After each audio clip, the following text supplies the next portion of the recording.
मेरा भतीजा सफेद घोड़ी की सवारी करने का बड़ा ही शौक रखता था। वो अक्सर मुझे रोज कहा करता कि चाची मुझे आपके सफेद घोड़ी की सवारी करनी है। मैं कभी कभी इस बात को हंसकर टाल दिया करती थी, लेकिन अक्सर वह रोज ही मेरे साथ जिद करने लगा।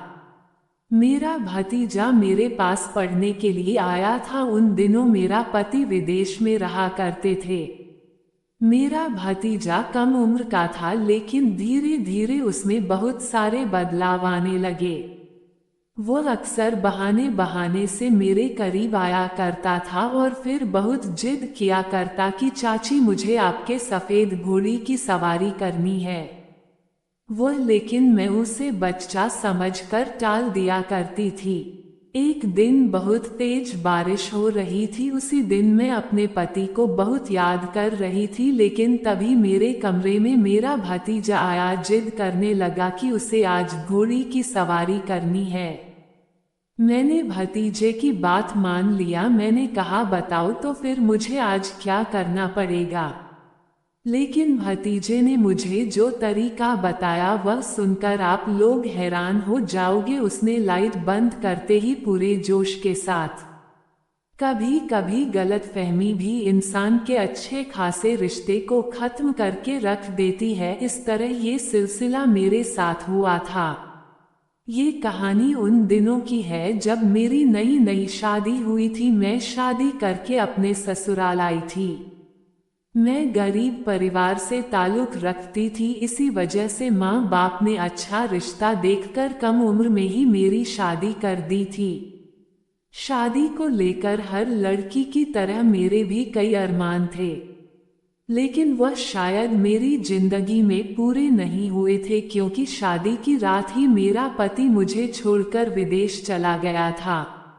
यह शादी बहुत ही जल्दबाजी में हुई थी, क्योंकि मैंने सुना था जो मेरा पति है उसके माता पिता इस दुनिया में नहीं है और उसकी एक छोटी बहन थी जिसकी शादी उसने 1 साल पहले ही कर दी थी। माँ बाप को भी यह रिश्ता अच्छा लगा था, क्योंकि लड़का अच्छा खासा कमा लेता था। लड़कों वालों ने हमारे से कोई डिमांड भी नहीं की थी, इसी वजह से माता पिता ने खुशी खुशी मेरी शादी मेरे पति राजा से कर दी थी। मैं विदा होकर जब अपने ससुराल आई तो बड़ी सादगी से मेरा स्वागत किया गया था। मेरे ससुराल में ज्यादा लोग नहीं थे। जब मैं अपने पति के कमरे में गई तो मेरे पति ने कमरे को पूरे फूलों से सजाया हुआ था। आज की रात मेरे लिए बड़ी ही प्यार भरी थी। आज की रात के लिए हर लड़की अपने पति का बेसब्री से इंतजार करती हैं। मैं भी एक लंबा सा घूंघट ओढ़कर बैठी चुकी थी। फिर आधे घंटे बाद मेरा पति कमरे में आया। मेरा पति आते ही कमरे को अंदर से बंद कर लिया और फिर बैठकर बड़े ही प्यार से मुझसे बातें की थी।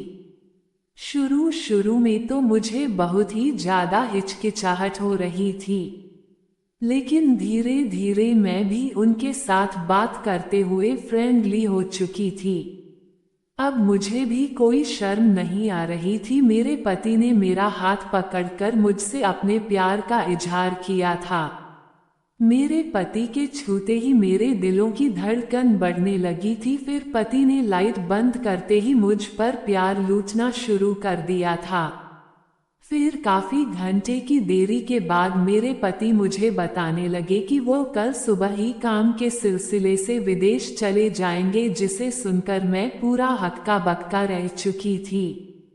मेरे पति कहने लगे कि उन्हें ऑफिस के काम से छुट्टी भी नहीं मिल रही, इसलिए उनको जॉब बहुत जरूरी है। वो जल्द ही वापस आएंगे, तुम निराश मत होना। लेकिन पति की बात सुनते ही मैं पूरा उदास हो चुकी थी। भला कोई भी लड़की अपनी शादी के दूसरे दिन ही अपने पति को विदेश जाने की इजाजत देती है? मुझ में तो बिल्कुल भी हिम्मत नहीं थी। मैं मन उदास करके बैठी हुई थी। मेरे पति मुझे मनाने की पूरी कोशिश कर रहे थे, लेकिन दिन भर की थकावट से मैं जल्दी सो गई थी। सुबह जब मैं उठी तो मैंने देखा कि मेरे पति विदेश जाने के लिए तैयार हो रहे हैं। मैंने उन्हें रोकने की भी कोशिश की थी। मैंने कहा कुछ दिन बाद चले जाना, लेकिन उन्होंने कहा कि उन्हें अर्जेंट काम है और वह काम से छुट्टी नहीं ले सकते। वह कहने लगे कि तुम चिंता मत करो, मैं जल्द ही वापस आ जाऊंगा। मैं नई नई घर में आई थी, इसी वजह से मैं ज्यादा बात पर बहस नहीं की और मैंने उन्हें जाने दिया। मैं पूरे घर में अकेली थी तो मेरे पति ने अपने भतीजे को मेरी देखभाल के लिए बोला कि तुम अपनी चाची के साथ कुछ दिन रहो। मेरा भतीजा 20 साल का था, उसने मुझे शादी में ही देखा था। फिर मैं और मेरा भतीजा साथ में रहने लगे। हमारे घर के पीछे घोड़े का अस्तबल था। उसमें 4 घोड़ी थी, 3 घोड़े थे जिसमें से एक सफेद घोड़ी थी जो बहुत प्यारी थी। मुझे वो घोड़ी बहुत प्यारी लगने लगी थी। मैं हमेशा उस घोड़ी की देखभाल करती थी।